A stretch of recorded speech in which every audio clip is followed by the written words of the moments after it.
మళ్ళీ ఇప్పుడు ఒక ప్రచారం జరుగుతుంది. రైట్ ఆఫ్ అంటే అప్పుని రికార్డులో చూపించరు, కానీ చిట్ట చివరి రూపాయి వరకు వాళ్ళ దగ్గర ఎంత ఉంటే అంతా పిండడానికి బ్యాంకులకి చట్టపరమైన అనుమతులు ఇవ్వడం.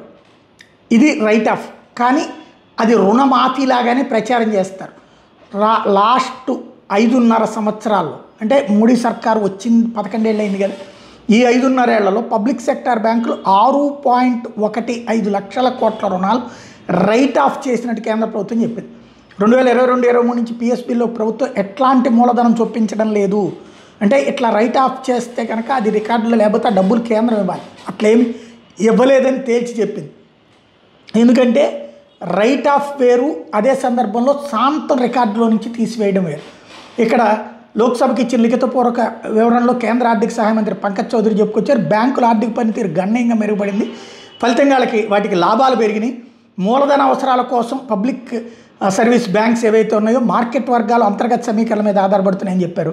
2022 ఏప్రిల్ 1 నుంచి 2025 సెప్టెంబర్ 30 వరకు 1.79 లక్షల కోట్లు ఇట్లా సేకరించిన బ్యాంకులు అని చెప్పారు.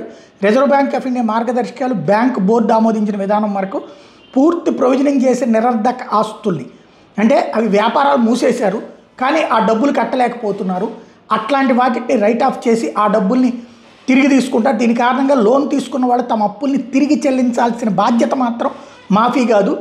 రైట్ ఆఫ్ చేసిన రుణాలు వసూలు చేసే ప్రక్రియ నిరంతరం కొనసాగుతుంది. బ్యాంకులు తమకు అందుబాటులో ఉన్న వివిధ రికవరీ విధానాల ద్వారా రుణగ్రహీతల మీద చర్యలు తీసుకుంటారు. ఇప్పుడు అట్లాగే అంబానీ వాళ్ళ సోదరుడైనటువంటి అనిల్ అంబానీది కూడా ఇదివరకు రైట్ ఆఫ్ చేశారు. అప్పుడు ఇదే అన్నారు, తర్వాత అతన్ని మొత్తం లాక్కున్నారు. అట్లాగే విజయ్ మాల్యాది అట్లాగే లాక్కున్నారు, అట్లాగే నీరవ్ మోడీది అట్లాగే లాక్కున్నారు, మిగిలిందంతా లాక్కుంటారన్నమాట.